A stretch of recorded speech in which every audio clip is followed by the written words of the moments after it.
আরজিকর কাণ্ডে আগামীকাল সুপ্রিম কোর্টে শুনানি রয়েছে। তার আগে শহর থেকে জেলা বিভিন্ন জায়গায় প্রতিবাদের মিছিলের ছবি আপনাদের সামনে আমরা রাখবো। 4 জায়গার ছবি পাশাপাশি আপনাদের সামনে রাখবো। একদিকে সাগর দত্ত মেডিকেল কলেজ, আমাদের প্রতিনিধি সৌমিত্র রায় সেখান থেকে রয়েছেন। কলকাতা মেডিকেল কলেজ, সুদীপ্ত আচার্য আমাদের আরেক প্রতিনিধি সেখান থেকে রয়েছেন। এসএসকেএম থেকে আমাদের প্রতিনিধি রয়েছেন এবং আমাদের প্রতিনিধি রয়েছেন দীপক ঘোষ কলকাতা বিশ্ববিদ্যালয় থেকে। আরজিকর থেকে সত্যজিৎ বৈদ্য আমাদের প্রতিনিধি রয়েছেন। কিন্তু আমি শুরুতে সৌমিত্রর কাছে এই কারণে যাব, সৌমিত্র, নিঃসন্দেহে পরশুদিন যেভাবে সাগর দত্ত মেডিকেল কলেজে জুনিয়র চিকিৎসক এবং নার্সদের উপরে হামলার ঘটনা ঘটলো, আজকে যে মশাল মিছিল এখান থেকে বেরোতে শুরু করে চলেছে, নিঃসন্দেহে সাগর দত্ত মেডিকেল কলেজে হামলার ঘটনারও প্রতিবাদ করছেন তারা। প্রস্তুতির ছবি কিছুক্ষণ আগে তুমি দেখাচ্ছিলে, এখন কি পরিস্থিতি? একদমই দেখো সুব্রজিৎ, এই সাগর দত্ত মেডিকেল কলেজ হাসপাতাল থেকে যে মশাল মিছিল শুরু হয়েছে এই মুহূর্তে, সেখানে নির্যাতিতার যেমন বিচারের দাবি রয়েছে, তার পাশাপাশি তাদের কাছে আরও বেশি গুরুত্ব পাচ্ছে সেটা গত শুক্রবার এখানে যে হামলার ঘটনা ঘটেছে। তারা বলছেন যে এখানে চিকিৎসকদের যে নিরাপত্তা এখনো পর্যন্ত সুরক্ষিত নয়, সেই চিকিৎসকদের নিরাপত্তা সুনিশ্চিত করতে হবে। সেটাই কিন্তু আজকের এই মশাল মিছিলের একটা অন্যতম গুরুত্বপূর্ণ অংশ।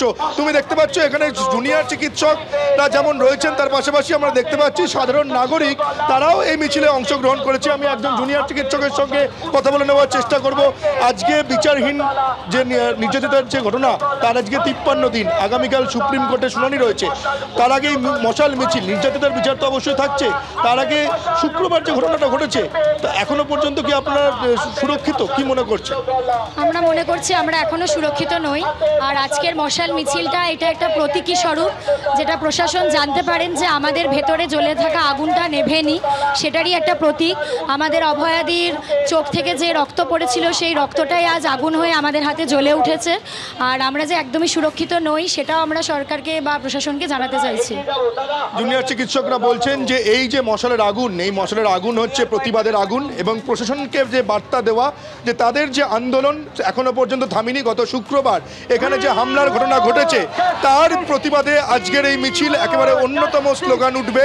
মিছিলের যে সামনের যে ব্যানার রয়েছে, সেই ব্যানারে নির্যাতিতার বিচার চাই সেটা যেমন রয়েছে, তার পাশাপাশি স্বাস্থ্যকর্মী চিকিৎসকদের সুরক্ষার দাবি।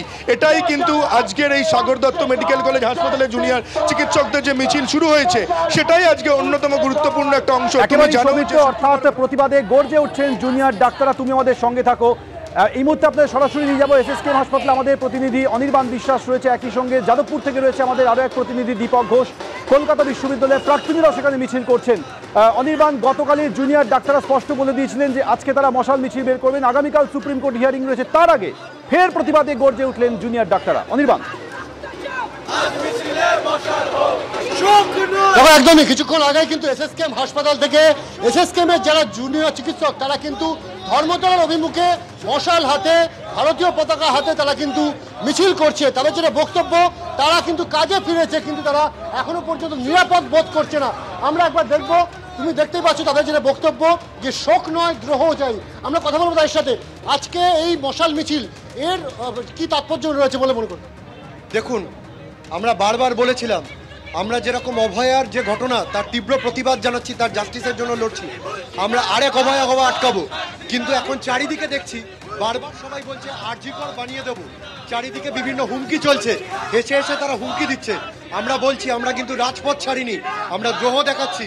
এখনো পর্যন্ত আমাদের 4 এবং 5 নম্বর দাবি, যেগুলো রোগী স্বার্থ এবং ডক্টর সুরক্ষার সঙ্গে যুক্ত, সেগুলো কিচ্ছু পূর্ণ হয়নি। আমরা রাস্তা ছাড়বো না, আমরা লড়াই ছাড়বো না, এই লড়াই চলবে।